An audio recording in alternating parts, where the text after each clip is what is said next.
Okay, what's up, everybody? What's up, everybody? Christopherleonjohnson here. The time now is past probably 6 o'clock. So recently, I just had a virtual panel for NYCHA. It's good to do it because I do a cover from my home. I'm not a big fan of like doing virtually because I'm not really coming to doing virtual stuff because, like I said, the problem with virtual hearings, and it's related to it's related to NYCHA, Rat Pack, what's going on. The problem with virtual hearings, right? And I'm gonna break this down right now about virtual hearings in these days when it comes to like governmental stuff. And it's all ran by the government. NYCHA is government. NYCHA is New York. It's technically federal government, but we all know the city has a big hand in NYCHA, right? But it's ran by the feds. NYCHA is ran by the federal government because it's public housing. So, but going forward, right? The reason I don't like virtual hearings is because virtual hearings, it's a gift and a curse, right? We need to talk about virtual hearings, right? Anytime you have virtual hearing of virtual panels, like because of Zoom or WebEx or Microsoft Teams, whatever you want to call it, Google Teams, whatever. Let me go across the street. I want to get by a car. So, it's because the fact that the Instagram, I say Instagram. I mean, the panelists, the people that run the forums, that run the panels, that run the show, they can mute you anytime. They can kick you off anytime. They can just mute your mic. They can do whatever they got to do. Now, if you go in person, it's kind of different. Me, I'm not a type of person like to really disrespect people that run the panel because I'm not a type of person. When it comes to disrespecting people, I don't like that stuff, right? When people say, "Oh, you got no," I'm not that type of guy. So I started to go in person because I have a more big advantage of saying what I got to say without being censored, right? I have more advantage because I could record my own speech. I could hold my phone in my hand and record the speech and show the people. Or I could get someone to record my speech. So if anything happens, God forbid anything happens, God forbid anything happens, I got that recorded on my side. So that's why I like to go in person and say what I got to say. I like to go in person, say what I got to say, and that's it. So I did my virtual panel today with the NYCHA, and I had my phone out, and, I said what I said, that's it. But I'm going to say this right now to people, the people in NYCHA need to organize. They need to organize. And it's not just Fulton and Chelsea. I'm talking about every development that is going through this stuff with Rat Pack and the blueprint. You people need to organize. I'm only one, like I said. Well, I said it last week. I didn't say it this week, but I'll probably say it on Thursday. I'm only one person. Anybody that's trying to fight for you guys, they fight to save your homes.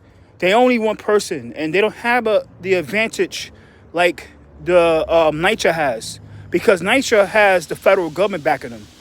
NYCHA has related backing them. NYCHA have these developers and unions and nonprofits that are backing the displacement of you people. Myself, I don't have that much money to do it. The people that I know, they don't have the money to spend like the developers could spend, the unions could spend, and the mayor's office could spend to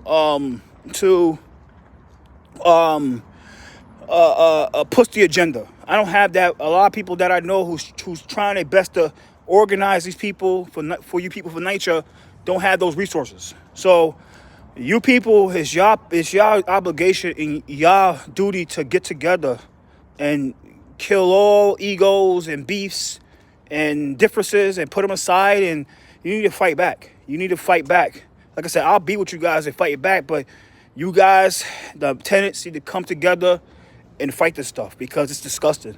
Now, going forward, like I said, it's a lot of reasons it's happening. It's just displacement. And like I said before in the panel today, that there's people like in Chelsea and Fulton, they live right behind or next to or across the street from $1 million, $1 billion developments. Now, majority of those people, they like I said, majority, I'm not saying all of them, but majority of them, they don't want you guys there. They see you guys as an eyesore, and they want you guys out the door because they think that you guys are. Like I said, I love you people. I love you all, but the people that live in those places, they don't appreciate you guys there being there. They see you guys as the anchor of their neighborhood. And that's how a lot of places they see the projects. They see the projects as the anchor of their neighborhoods. I don't see it. I love the projects. I think the projects should prosper. Like I said, if I was public advocate or the Brooklyn Borough president, I will really change NYCHA around with my power, right?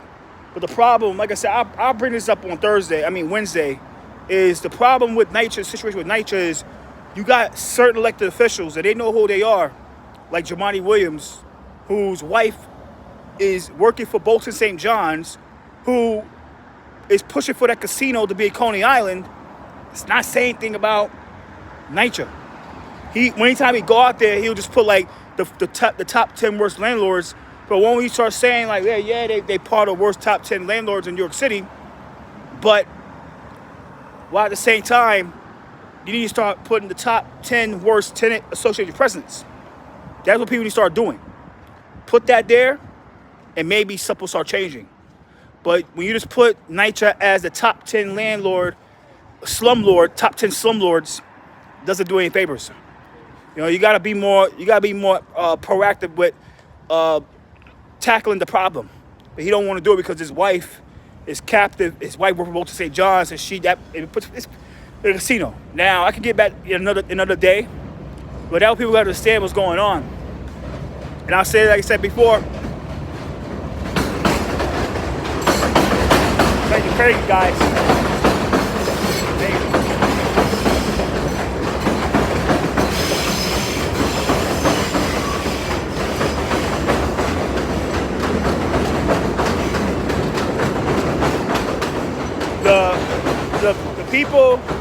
The people in New York City, the people in NYC, the people in New York City has to come together. Like the people in NYCHA, they got to come together and really fight this stuff back themselves. You know what I mean? Like I said before, I'll fight back with you guys, fight back with you guys. But you guys need to take your time and obligation to fight this battle against the developers. Because the plan for Rad Pact in the blueprint, is to displace you guys. Now, their goal, what they tried, like I said, they showed the crap with the nice old new flooring and refrigerators and tables and HVAC systems and the windows and the doors and the security systems and the new elevators. Yeah, that looked good. Yeah, I'm not going to deny that. It does look good. But the price you guys had to pay for that, you guys can't afford that. Because what they're going to do with NYCHA is they're going to put that there and they're going to try to convert you guys to Section 8. And then once that happens, and a lot of people don't understand about Section 8 versus Section 9, Section 8 means that, look, if, let's say your grandma passes away in NYCHA, that apartment can be panned down to you in Section 8. But Section 9, if your grandma who's on Section 9 passes away, that apartment can get handed to you if you want to lease, right? Now, they want to convert that to Section 8 because they know once that happens, it gives them the window opportunity to make sure that you guys can come back in. And that's the point of doing, they want to convert that.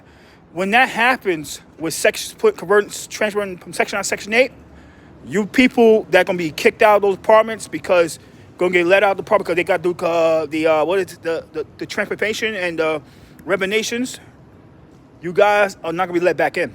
And that's the truth. That's the truth. That's all I got to tell you. It's the truth. You know, I'm with you guys against displacement. I hate displacement.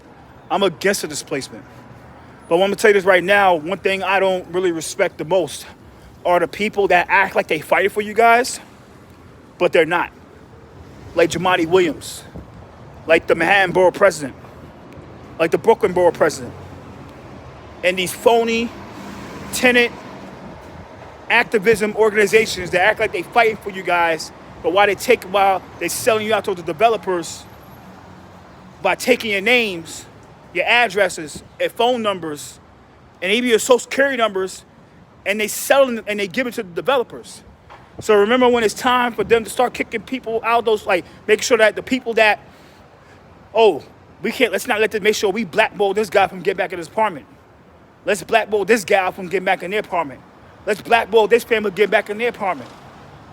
You're going to know why. And I'm going to tell you why. It's because the nonprofits that you thought that was fighting for you at City Hall Park or on Broadway Murray or what's the other one?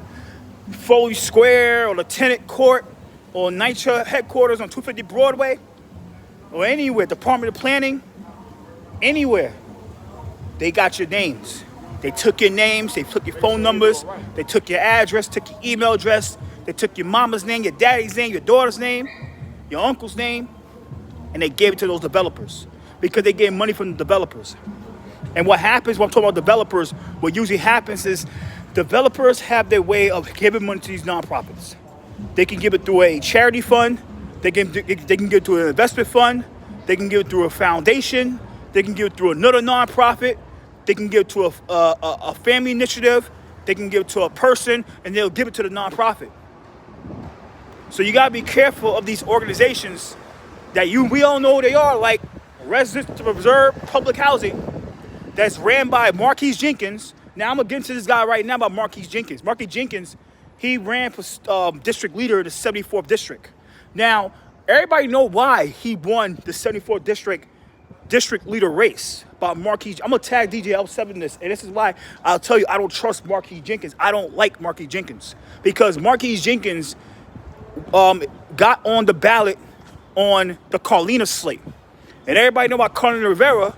Carlina Rivera works for the developers. Carlina Rivera works for Open New York for All. So when he got on that, the reason he won was because the person that ran against him was Franklin Gonzalez. Franklin Gonzalez, he was endorsed by Grace Lee. Grace Lee told him to take her name and her likeness off of his literature because it's a sexual harassment allegations and the sexual stuff that he was involved with. Everybody know that happened at LES. When he took that off and people start comparing the candidates, Marquise had the advantage, and Franklin lost. If Franklin had that Grace Lee endorsement on his thing, he would have been district leader right now. And most people criticize I like Franklin Gonzalez because Franklin's out there with a lot of things. And much people criticize Franklin Gonzalez.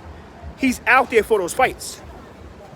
He don't like the one thing about Franklin is he doesn't boast his ass like everybody else does when they fight these fights. He's out there. So I respect Franklin for that. But you gotta understand about these organizations that act like they fight for you guys, but they don't. They take money from the developers, they hang out, they mingle with the developers, they take money from organizations that get money from the developers. So you gotta understand why when you people start asking them like, whoa, why won't you say this about this developer? Why won't you say about this character who works for the developer? Who works for the related or these other organizations that out to displace you people? Because they get money from the developers. You gotta always follow the money. I'm media, I know this stuff. You people in NYCHA gotta start doing your research. You people in NYCHA gotta start go on Google and start doing your research. Take some time and do your research. And I'll tell you this right now, I know it will get you mad when you start finding out what's really going on. And the people that act like they're fighting for you, they're not. Especially the public advocate in New York City, Jumaane D. Williams. Like I said, whose wife works for Bolton St. John's, who is behind the casino in Coney Island, which everybody knows what casinos creates crime. Casinos creates that addiction that nobody should ever have, is a gambling addiction. Because when a gambling addiction, what it does, it creates all the other vices. It's part of all the seven deadly sins. I'm a Bible-believing person. So you got to understand that, people. You got to understand what's really going on in New York City politics, especially with NYCHA. Majority of elected officials are down. Majority of elected officials are down with the Ratted Pact. They're down with Ratted Pact. They're down with the blueprint. And just because they go at a rally with Make the Road New York, or Right to Council, or the NYIC, or House Justice for All. These trains are horrible, guys.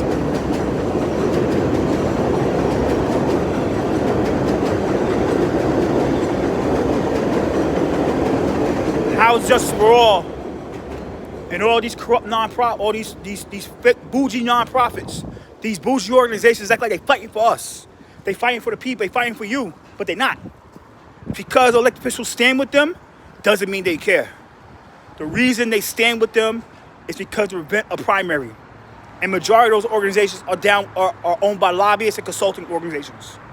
So you have to understand that, guys. I love you people. I love you all. But people gotta wake up.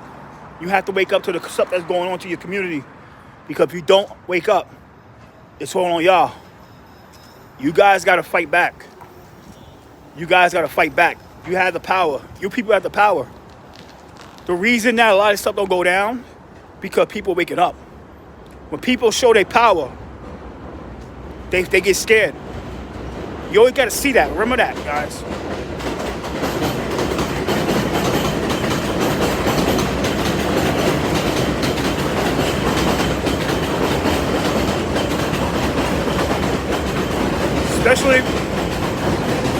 Especially when it comes to land, especially when it comes to land use.